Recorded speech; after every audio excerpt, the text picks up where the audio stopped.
All right, guys. So this is our next lab, which is vector directions for current carrying wire in a B field or magnetic field. All right. So now, originally, I was scheduled to give you this lab before the lab that I gave you last week. Uh, Apologize, it's just a little mix up on my part.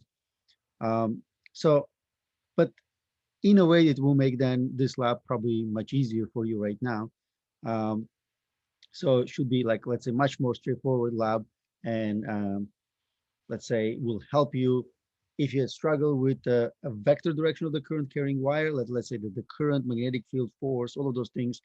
Well, hopefully this lab will make some of those things a little bit more clear.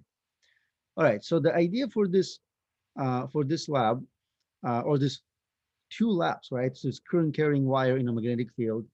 The idea for those labs to see how current, magnetic field, and force are related to one another. Whenever you have a moving,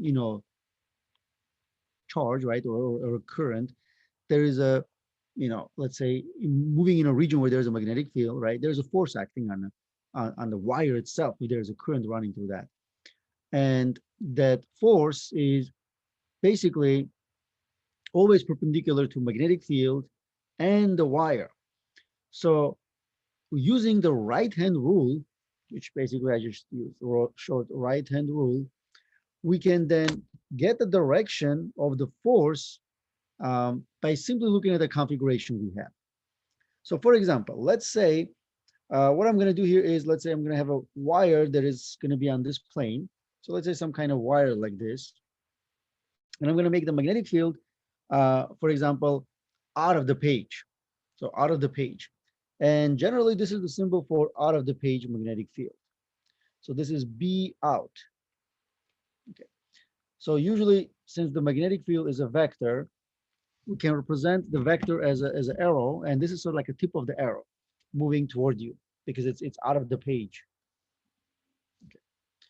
So let me put this a few more, and imagine this entire region, including where the wire is, there's a magnetic field out of the page, like this. All right.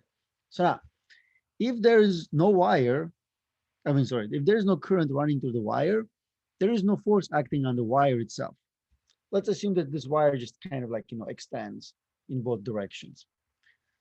If current is zero, there is no magnetic force.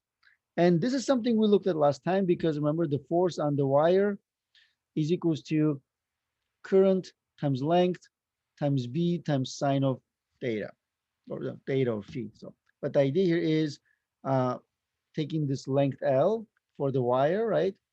We can see that only this region of wire, there is specifically in the magnetic field region, right, will have a force acting on it. All right, but if this equation suggests no current, no force.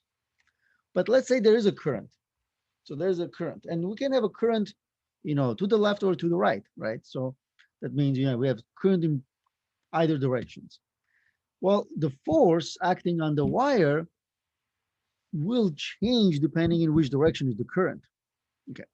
So the easiest way to find that, let's say, the direction of the force, because this equation, let's call this equation one.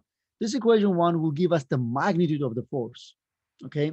So if I have the current, if I have the length, and I have the magnetic field, and the direction, or this theta is the direction between current and magnetic field.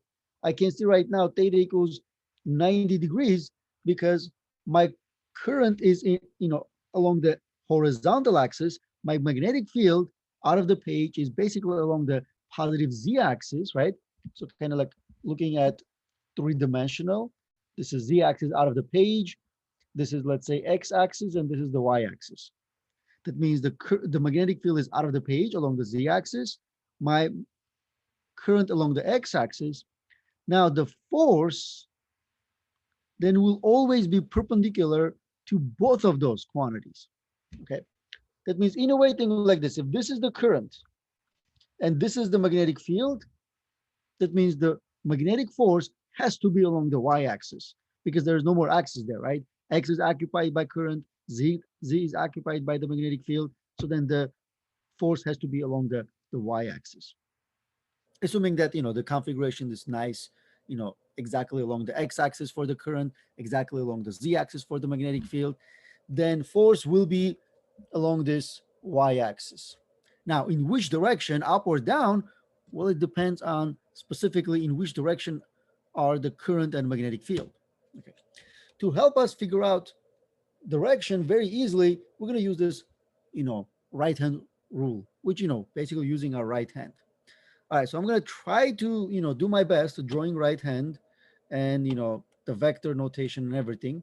So bear with me. So think like this. So let's say in this particular configuration, we have this, right? So this is the y-axis, this is the x-axis. I'm going to take x to the left because, let's say positive x to the left because that's the direction of my current, for example. And this is my z-axis, which is out of the page, right? Out of the page. Now, what we have here is then this. So let's say this is my right hand. Okay, so I'm going to try my best to draw right hand. So let's say this is my thumb. So these are my fingers, 1, 2, 3, 4, something like this. Okay. All right. So there you go. Now, what I have here is this. The way we do the right hand rule would be to always use the index finger. So we're going to use the index finger, and which will be always in the direction of the current. Let's take the index finger to be the direction of the current. Okay. That means this index finger will be current. Now, the middle finger will then be always in the direction of the magnetic field. So B field. So then your thumb will always give you the direction of the force.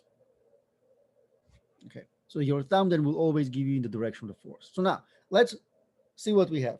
Well, my current is along the x-axis. So if basically if you want to call it like, let's say negative x-axis, that's fine. So let's say it's basically pointing to the left along the x-axis. The current is then along the z-axis, right? Basically out of the page. So then I have to rearrange my right hand to show me those specific directions. Okay.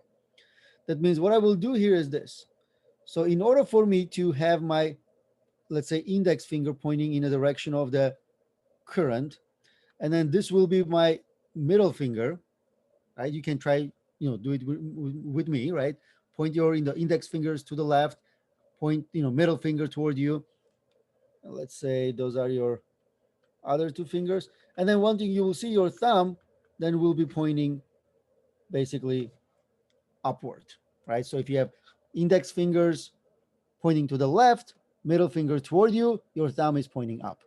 That means the force acting on this wire will be in this direction, right? It will be in this direction.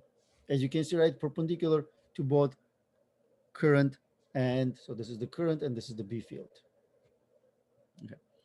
All right, so now what happens, for example, if the direction of the current changes? So let's say you still have magnetic field, for example, out of the page, but let's say now this time current going to the right. So this is current and this is magnetic field. Again, what I have to do here is I have to use my right hand, right? I have to use my right hand. That means what I need to do here is somehow manage to have my index finger pointing in the direction of the current, and then I have to have my middle finger pointing out, toward us, toward you, right? So let's see how I would do that. Like this. So like that, and then my thumb then will be pointing down. All right, so not perfect. I agree with you guys, but so at this point, let's say best I can do. All right, so that means, in this case, the force will be in the opposite direction. Okay, again, you can see that. So technically, this is,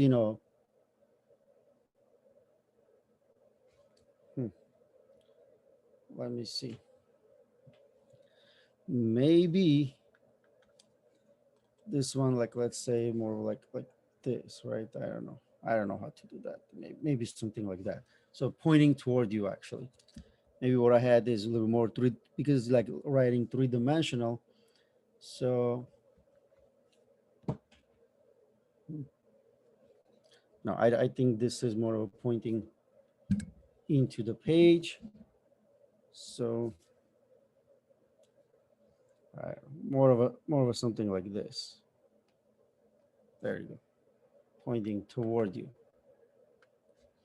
All right. So in any case, there's a diagram in the lab itself, so you probably will be able to see that a little bit better. So I think we're probably ready to go there to explore the lab. So here's the lab vector direction for current carrying wire in a magnetic field. So this is relatively straightforward, not many calculation, not much data needed to be taken. Mostly get the right hand rule correct. So you can see, right, this is known as Lorenz's force in terms of getting that. So same setup.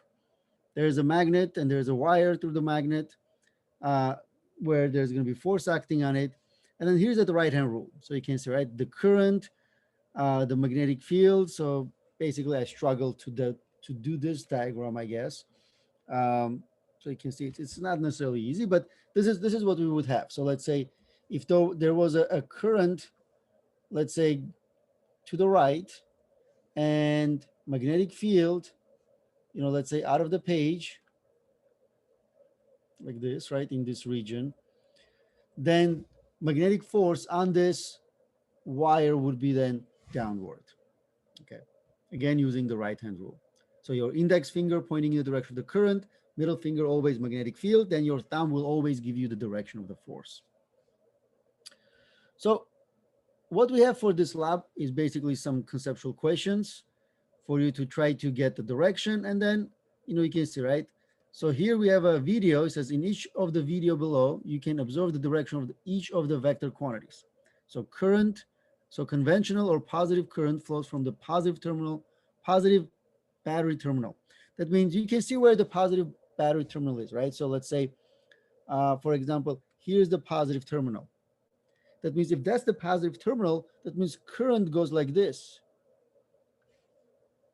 Okay, that means that going from point A to point B, current going to go from left to right. Okay, and then magnetic field you're given, right? So let's say magnetic field in, current direction right, and then you see, let's say what will be the direction of the force, and then what you have here is you can go ahead and let's say change those quantities. You can have the magnetic field out, current left. So if you have a current left, then the direction of the let's say the terminals change, right? So now the negative terminal is on the left side, the positive terminal is on the right side. So you make a connection. In this case, the current going then basically counterclockwise rather than clockwise that it was before. Okay, and then you're facing the north of the magnet rather than let's say when it's in, right? You can see, right, north and south. So if it's south, then magnetic field going into, right? Remember, magnetic field always goes into the south. But when it's north, it's coming out of the north, so we'll be then out of the page. All right, so then using this right-hand rule, you just basically choose which option do you think is correct. All right, so then switching, the other direction. So it's just relatively straightforward conceptual, in terms of verifying if you can like understand the right-hand rule correctly or not. Okay, so then from here, again, so you watch the video, test your ability to apply the right-hand rule, and just answer a few more questions. All right, so relatively straightforward, not much data need to be taken, technically no data need to be taken.